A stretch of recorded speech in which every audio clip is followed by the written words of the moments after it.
여러 가지 언론에서 지적이 있었는데 굉장히 자신의 삼선을 위해서 준비한 흔적이 많습니다. 이번에도 그 지방체육회에서 올라온 사람들이 68명이 이번에 참관단, 파리올림픽 참관단 98명에 포함돼서 갔대요. 갔는데 이것이야말로 이분들이 가야 할 큰 근거도 없었고 가서 활동도 없었대요. 그렇다면 이분들은 대의원들이거든요. 이러니까 이제 사전 포석 관리를 했다. 대의원이면 약간 표와 표를 관련이 갖고 있다 있는 이 뜻입니까? 그래서 아마 이제 직접 선거는 이제 나중에 붙게 된다 그러면 이제 이분들이 역할하니까 아마 그렇게 되지 않았나. 그래서 이제 아마 그 윤천 장관도 정치 조직하라는 얘기를 한 것 같고요. 국민들이 축협에 대한 불만이 지금 하늘같이 높습니다. 올 초부터 아주 시작됐죠. 그렇죠. 본격적으로 아주. 그러다 보니까 축협이 특히나 이번 올림픽에 본선에도 진출 못하고 예. 그런데 잡음은 계속 나고 또 감독 선임하는 거 보니까 옛날 도진 무슨 뭐 고질병이 또 나오는 것 같고 지금 감독 선임 갖고도 뭐 두고두고 뒷말이 가시질 않아요. 그렇죠. 지금요. 특정 학교 출신 또 인맥 감독 뭐 이런 얘기들이 또 나오니까 국민들이 축협 좀 어떻게 안 되냐 이런 생각을 가지고 있는데 때마침 이게 터진 거예요. 그러니까 뭐 문체부에서는 아주 공개적으로 부담 없이 이렇게 때릴 수가 있는 그런 분위기가 된 거고. 예. 체육을 생각하고 체육인을 생각하는 정책이면 되는데요. 이게 너무 좀 사유화돼 있다. 그러니까 체육이 정치 조직화돼 있다. 저는 그렇게 생각하고 있습니다. 어떻게 해서 체육회가 이렇게 괴물이 됐는지 저는 잘 모르겠습니다. 그렇지만 아니 장관님이 잘 모르겠다 그러시면 어떡합니까? 그러니까 제가 감독자시라니까 지금. 인지하고 연초부터 계속 올바르게 시정해달라고 자꾸 얘기를 하니까 지금 계속 이런 문제가 불거진 거예요. 이 체육회 말만 나오면 수없이 많은 기관, 종교단체 뭐 여기저기서 건들지 말라고 얘기 많이 했습니다. 제가 체육회를 혼내는 게 아닙니다. 올바르게 하자는 거죠. 정말 대한체육회 해산해야 되는 장면이라고 생각을 합니다. 공안공단에서 지정한 장소는 부적절한 장소입니다.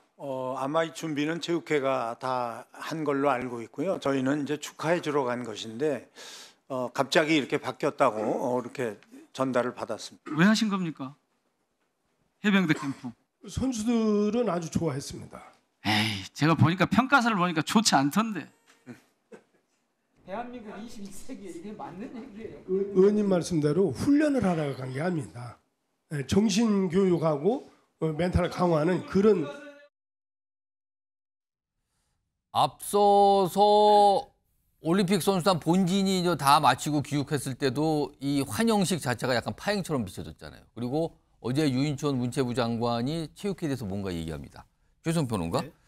유인촌 장관이 이기영 대한체육회장을 콕 집어서 얘기하지는 않았어요. 근데 말하는 분위기 아까 들어보셨잖아요. 네.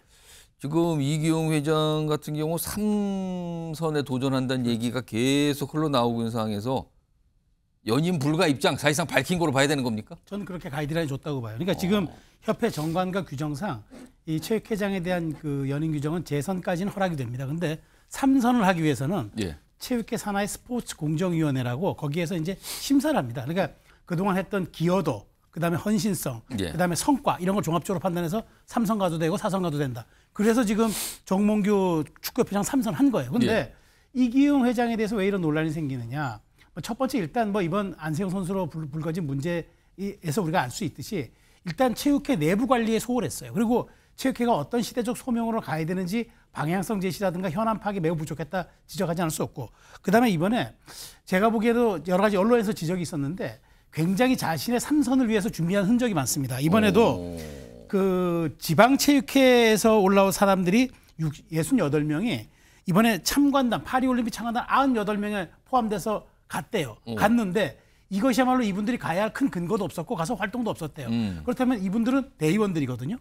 이러니까 이제 사전 포석 관리를 했다. 대의원이면 약간 표와 표를 관련이 갖고 있다 있는 이 뜻입니까? 그래서 아마 이제 직접 선거는 이제 나중에 붙게 된다 그러면 이제 이분들이 역할하니까 아마 그렇게 되지 않았나. 그래서 이제 아마 그 윤천 장관도 정치 조직하라는 얘기를 한 것 같고요. 그다음에 이제 이분이 이제 사실은 2016년에 이기영 회장이 2016년 8월에 수석 부회장 시절에 이 올림픽 참관단을 도입합니다. 그런데 바로 그해 수석 부회장일 때 이 참관단 도입하고 나서 바로 초대 회장으로 선출이 된 겁니다. 그러니까 이런 여러 가지 연계성이 있는 거죠. 그리고 가장 중요한 거, 이번 올림픽에서 체육회장다운 모습을 보이지 못했어요. 이번에 대한체육회가 금메달 몇 개 예상했습니까? 5개 예상했어요. 그렇죠. 근데 우리 13개 받았잖아요. 근데 이제 이렇게 하니까 이게 어떻게 된 결과냐니까 내가 해병대 캠프를 보냈던 훈련의 결과라고 얘기합니다. 자, 해병대 캠프가 지금 가는 게 시대 정신에 맞습니까? 그리고 선수들이 새벽 운동도 이제는 잘 자기의 컨디션에 맞게 조절한다고 하는 입장에서 저렇게 단체로 강제적으로 체육회장에 가라고 해서 하는 게 맞습니까? 이런 여러 가지 과정을 놓고 봤을 때 아마 체육회 전반적 현안과 개혁도 중요하지만 이렇게 말하자면은 과도한 어떤 개인에게 특정 개인에게 쏠림 현상을부터 해결하는 것이 체육회 아마 그 개혁과 변화 혁신의 첫걸음이다. 아마 유인촌 장관은 그렇게 생각하고 이번 국회 국회 상임위에서 답변을 한 것 같습니다. 그러니까 정부 입장에서는 대한체육회가 특정인에게 너무 권한이 집중되고 있고 뭔가 쏠리는 거 아니냐 이런 시각을 분명히 갖고 있는 것 같거든요. 그래서 유인촌 장관 방금 들어줬지만 어제 한 얘기인데 대한체육회를 얘기하면서 괴물이 됐다. 이런 표현까지 등장을 한 거예요. 송시훈 부의장.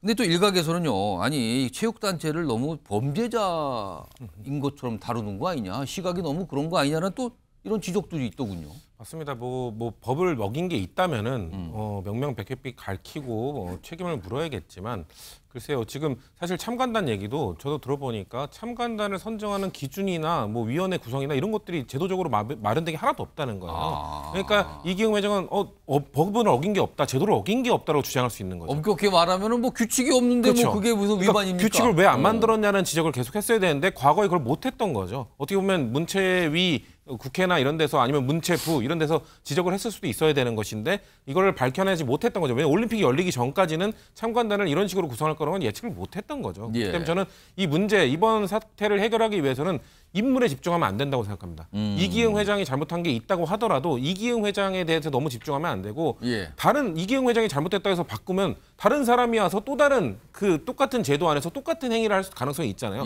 그걸 못하도록 그런 행위들을 못하도록 제도적으로 개선하는 것이 중요한 것이고요. 안세영 선수도 마찬가지입니다. 뭐 배드민턴 협회를 조금 내려가 보면 안세영 선수 같은 슈퍼스타에 대한 제도를 그 대우를 잘 안 해준 거 아니냐.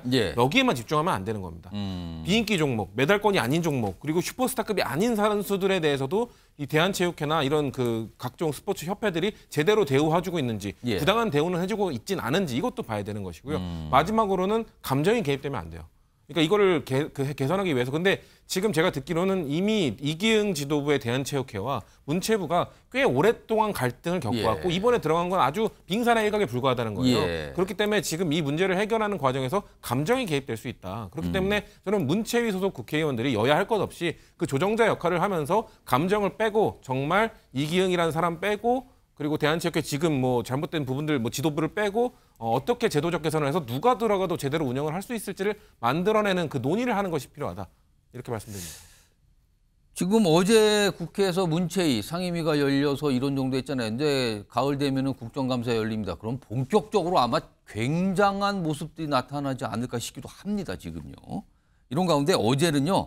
대한체육회 얘기가 아니라 축구협회도 얘기가 좀 나왔어요. 저 자리에서. 유인촌 장관 역시 뭔가 좀 얘기를 꺼내놨습니다. 들어보시죠. 정몽규 대한축구협회장은 더 이상 볼 수 없겠죠?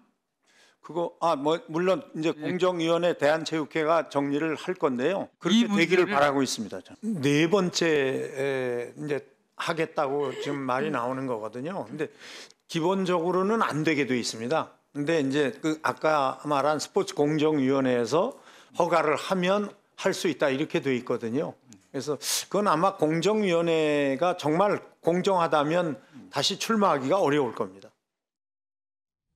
지금 야당 의원이 정몽규 대한축구협회 회장에도 질문하니까 유인촌 장관이 그러니까 더 이상 안 봐도 되겠죠. 그러니까 그렇게 기대를 하고 있다고 얘기했어요. 그러면서 중간에 설명을 하잖아요. 뭐 사선 도전 얘기가 좀 있었잖아요.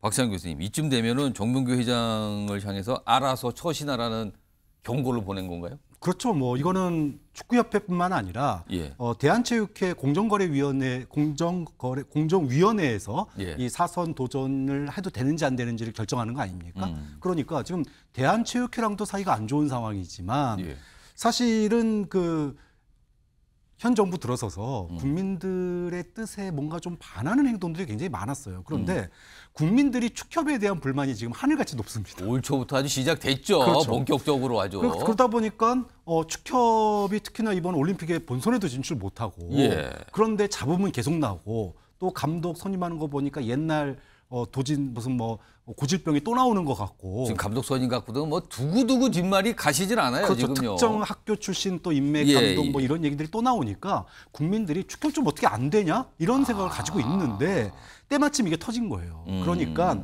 뭐 문체부에서는 아주 공개적으로 부담 없이 이렇게 때릴 수가 있는 그런 분위기가 된 거고 이건 단순하게 정몽규 회장, 축협회장 개인에게만뿐만이 아니라 대한체육회 전체에게 바뀌지 않는 지금 그렇지 않아도 뭐 그 축구협회하고 배드민턴협회가 감사 중이잖아요. 아마 정기국회 되면 이 감사 결과가 언론에 도배가 될 겁니다. 이걸 가지고 대여론전과 국감에서 여당 의원들, 뭐 야당 의원 할 것 없이 아마 맹공이 펼쳐질 가능성이 굉장히 높기 때문에 뭐 사실상 정몽규 회장이나 또는 배드민턴협회나 뭐 버티기 어렵지 않을까 이렇게 보는 시각이 많은 것 같아요. 오늘 뭐 또 보도를 보니까 이 우리나라 대표팀 월드컵 대표팀이 이 3차 예선 들어가는데 우리나라에서 해야 돼요. 근데 그 티켓이 제대로 안 팔고 남아있다는 얘기가 막 남아있어요. 그만큼 축구 팬들도 약간 화를 내고 있다. 그게 가시지 않고 있다 이런 건데 이런 상황에서 정명고 대한축구협회 회장의 4선 도전과 관련해서 더 이상 안 보길 기대한다는 얘기가 나온 겁니다. 어제. 이승환 전 행정관. 네. 일단 대한체육회장, 대한축구협회장에 대해서 문체부의 정부의 어떤 시각을 분명히 봤어요. 지금요. 이거 대통령실도 역시 같은 생각이다 이렇게 봐도 되는 겁니까? 대통령실이 이제 대통령실의 여러 가지 구성들 중에서 이제 체육회와 함께 소통하고 이러는 또 부서도 있습니다. 거기에서도 또 민감하게 체육계의 얘기를 듣고 있고요. 워낙 체육인 인구가 우리나라에 워낙 많기 때문에 정말 중요한 요소죠. 그런데 지금 국회만 본다 하더라도 저는 이번 국회 들어서 여야가 함께 마음을 모은 게 이번 상임위가 처음인 것 같다. 어제 문체위 굉장히 부드럽고 원활하게 돌아갔다면서요, 아주. 네, 그게 첫 번째였다라고 하는 포인트가 보이고요. 두 번째는 우리 유인촌 장관이 지금 같은 부서 장관 두 번째 하시는데 역시 그 경륜과 경험이 지금 확실히 발휘되고 있다라고 생각합니다.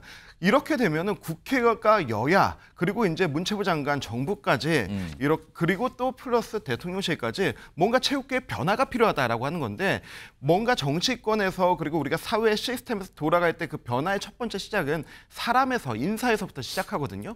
과연 이것을 피해갈 수 있을까 하는 생각이 들고요. 그리고 체육계만 하더라도 여러 가지 문제점들이 지적돼 왔습니다. 문체부의 1년 예산이 1조 6천억 정도인데 이 중에서 체육회가 가져가는 예산이 한 4,200억 됩니다. 무려 40%를 가져갑니다. 그럼에도 불구하고 4년 동안 단 한 번의 감사조차 받지 않았습니다.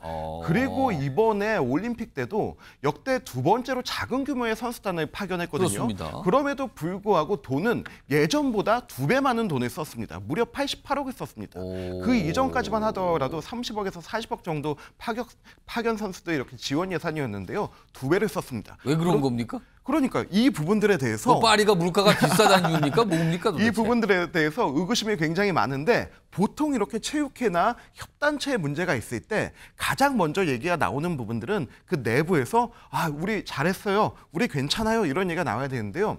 체육회와 축구회에 관여돼 있는 선수들이 단 한마디도 하고 있지 않습니다. 그것도 좀 이례적이고 뭔가 문제가 있어 보이는 거군요. 양궁협회만 하더라도 우리 회장님이 이렇게 지원해 줬어요. 이것 때문에 제가 운동할 수 있었습니다가 나왔는데요. 체육회와 축구협회는 아무 얘기도 나오지 않고 지금 오히려 뒤를 통해서 제보들만 들어가고 있습니다. 저는 체육협회와 축구협회의 첫 번째 고객 당사자는 바로 그 선수들이라고 보는데 그 선수들의 마음을 사지 못한 협단체는 변화할 수밖에 없고 지금이 그 타이밍이 아닌가 하는 생각이 듭니다.